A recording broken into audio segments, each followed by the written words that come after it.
बाद में हमारी मुलाकात मैलरी नाम की एक लड़की से होती है जो अपनी कार से डेनवर शहर की ओर आगे बढ़ रही थी। दरअसल मैलरी की जल्दी शादी होने वाली है, इस कारण वो डेनवर शहर जा रही है। तभी उसे अपनी बहन एला का कॉल आता है जो उसे बताती है कि उसे डेनवर पहुंचने के लिए एरोप्लेन से आना चाहिए था, लेकिन मैलरी उसे बताती है कि वो कार से ही आ रही है और उसे कार से आने में कोई दिक्कत नहीं होगी। इसके बाद वो कॉल काट देती है। तभी रास्ते में उसकी कार खराब हो जाती है। वो कई बार उस कार को स्टार्ट करने की कोशिश करती है और ऑटोमोबाइल कस्टमर केयर को कॉल लगाने की भी कोशिश करती है, लेकिन उसका कॉल कनेक्ट नहीं होता है। इसके बाद वो कार के पीछे आकर वहीं पर कपड़े बदलने लगती है। तभी उसे वहाँ पर क्रिश्चियन नाम का एक आदमी नजर आता है जिसे मैलरी सारी सिचुएशन बताती है कि उसकी कार खराब हो चुकी है। क्रिश्चियन उसकी मदद करने के लिए कहता है। मैलरी भी उसे हाँ कर देती है। क्रिश्चियन उस कार को ठीक करने लगता है और कुछ ही देर में वो उस कार को ठीक कर देता है। अब कार स्टार्ट होने पर मैलरी क्रिश्चियन को थैंक यू बोलकर अपनी कार स्टार्ट करके वहाँ से जाने लगती है, लेकिन कुछ ही दूरी पर पहुँचने पर उसे गिल्ट महसूस होता है क्योंकि क्रिश्चियन ने उसकी गाड़ी स्टार्ट की थी और उसकी मदद की थी, मगर मैलरी उसे पैदल ही वहाँ पर छोड़कर जा रही है। वो सोचती है कि वो भी क्रिश्चियन को लिफ्ट दे सकती है और उसे उसकी डेस्टिनेशन तक पहुँचा सकती है। मैलरी अपनी कार को रिवर्स कर लेती है और क्रिश्चियन को अपने साथ चलने के लिए कहती है। क्रिश्चियन उसकी बात मानकर कार में बैठ जाता है और वो दोनों आगे बढ़ते हैं। कुछ दूर चलने पर क्रिश्चियन मैलरी से नॉर्मल सी बातें करता है, लेकिन थोड़ी दूर आगे बढ़ने पर वो रास्ते में अजीब सी हरकतें करने लगता है। वो इस बारे में बात करता है कि कैसे डेस्टिनी ने उन्हें एक साथ मिलाया और ऐसा ही होना था, जिससे नाराज होकर मैलरी उसे अपनी कार से बाहर निकलने के लिए कहते हैं,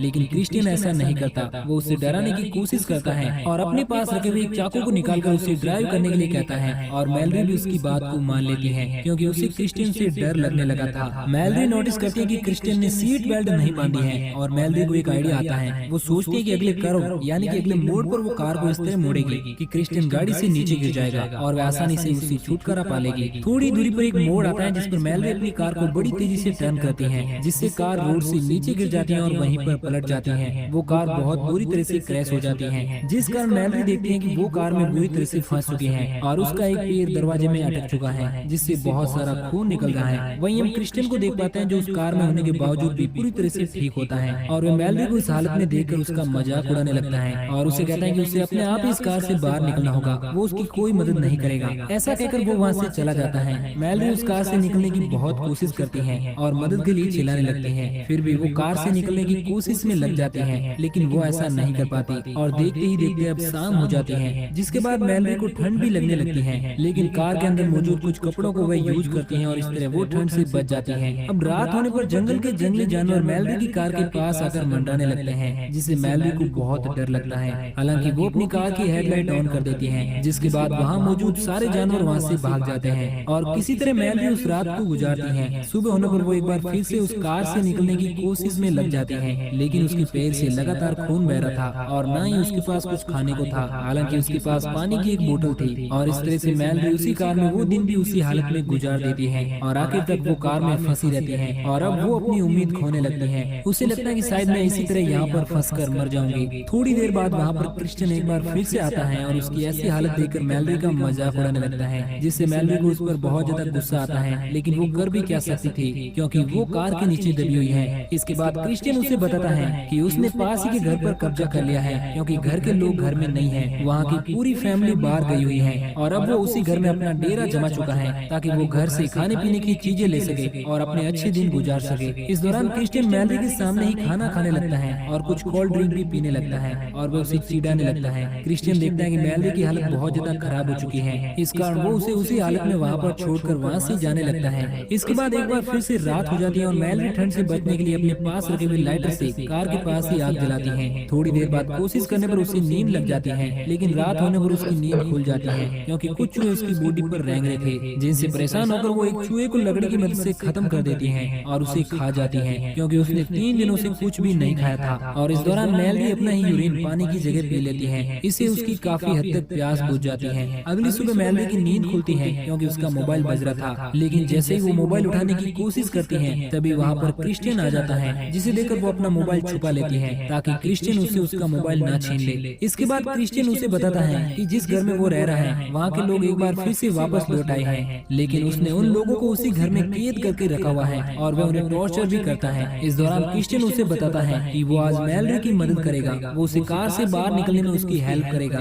तभी वो मैलरी के पास छुपाई हुई उस मोबाइल को छीन लेता है क्योंकि उसने देख लिया था कि मैलरी के पास मोबाइल है। वो नहीं चाहता कि मैलरी यहाँ पर किसी को मदद के लिए बुलाए क्योंकि वो मैलरी को इसी हालत हालत में देखना पसंद करता है। हालांकि वो मैलरी को बताता है कि वो उसे कार से निकाल देगा। इसके बाद वो एक आरी मैलरी को देता है और कहता है कि इसकी मदद से तुम कार से बाहर निकल सकती हो। इसके बाद मैलरी उसे बताती है कि इस आरी की मदद से वो कार का दरवाजा नहीं काट सकती। इस पर क्रिस्टियन उसे बताता है कि तुम्हें इस आरी से कार का दरवाजा नहीं काटना है, तुम्हें इस कार से निकलने के लिए अपने पैर को काटना है, तभी तुम इस कार से बाहर निकल सकोगी। ऐसा सुनकर मैलरी को क्रिस्टियन पर बहुत गुस्सा आता है और थोड़ी देर बाद क्रिस्टियन वहाँ से चला जाता है। मैलरी उस आरी की मदद से दरवाजे को काटने लगती है, लेकिन वो ऐसा नहीं कर पाती और थक हार कर वो एक बार फिर से उसी कार में वैसी ही हालत में पड़ी रहती है और ऐसे ही उसकी रात हो जाती है। अब उसकी हालत और बिगड़ने लगी थी क्योंकि उसने बहुत दिनों से खाना तक नहीं खाया था और उसे बहुत प्यास भी लग रही थी। लेकिन उसकी किस्मत अच्छी होती है क्योंकि अब वहाँ पर बरसात होने लगती है और वो एक पॉलिथीन में बहुत सारा पानी भर लेती है और इस तरह से वो अपनी प्यास बुझाती है। इसके बाद वो अपनी कार में लगे हुए रेडियो को ऑन करती है, जिससे उसे पता चलता है कि शहर में बहुत तेज बारिश हो रही है और बाढ़ आने के आसार भी लग रहे हैं। अब लोग नेशनल हाईवे की बजाय उसी रास्ते से शहर से बाहर निकलेंगे जिस रास्ते पर मैलरी फंसी हुई है। ये बात सुनकर मैलरी को बहुत खुशी होती है। उसे लगता है कि शायद उसे बचाने के लिए कोई ना कोई तो जरूर आएगा। अब थोड़ी देर बाद वहाँ पर एक कार आकर रुकती है और ये कार क्रिस्टियन की ही होती है। मैलरी उसे अपने पास आता हुआ देखकर एक प्लान बनाती है। वो कार में पड़े हुए चूहे के खून को अपनी बॉडी पर लगाती है ताकि क्रिस्टियन को लगे कि मैलरी अपना पैर काटते हुए मर गई है और मौका देखकर वो उस पर अटैक कर सके। थोड़ी देर बाद वहाँ पर क्रिस्टियन आता है जिसे लगता है कि मैलरी मर चुकी है।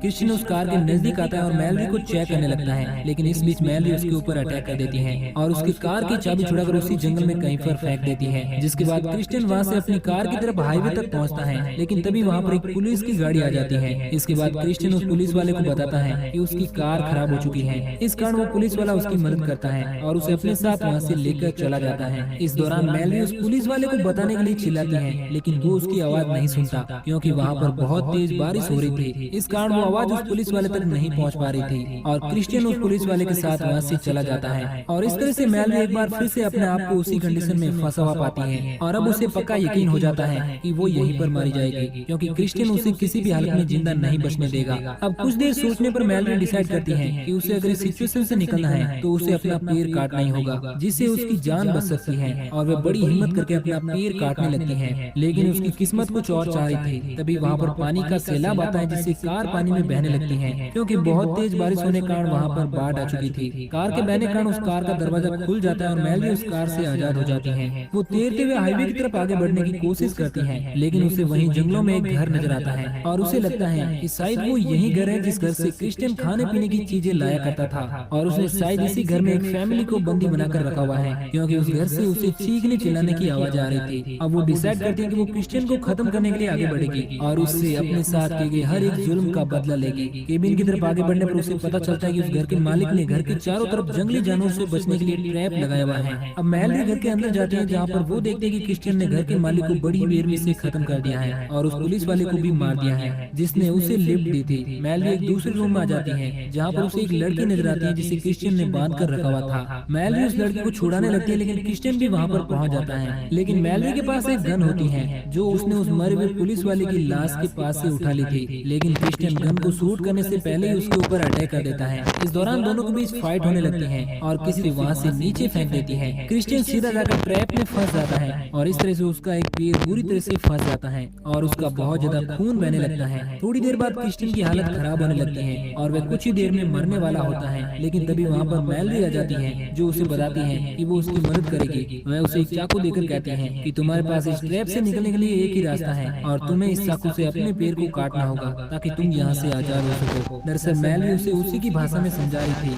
अब उसकी ये हालत देखकर मैलरी को बहुत अच्छा लगता है क्योंकि क्रिस्टियन ने पहले उसे बहुत ज्यादा टॉर्चर किया था। अब थोड़ी देर बाद मैलरी क्रिस्टियन को उसी हालत में छोड़कर वहाँ से उस लड़की को लेकर जाने लगती है और अब हम क्रिस्टियन को देखते हैं जिसकी सांसें अब धीरे धीरे बंद हो रही थी और वो थोड़ी देर में वहीं पर तड़प तड़प कर मर जाता है। और इसी के साथ ये मूवी यहीं पर एंड हो जाती है। तो दोस्तों आपको ये कहानी कैसी लगी?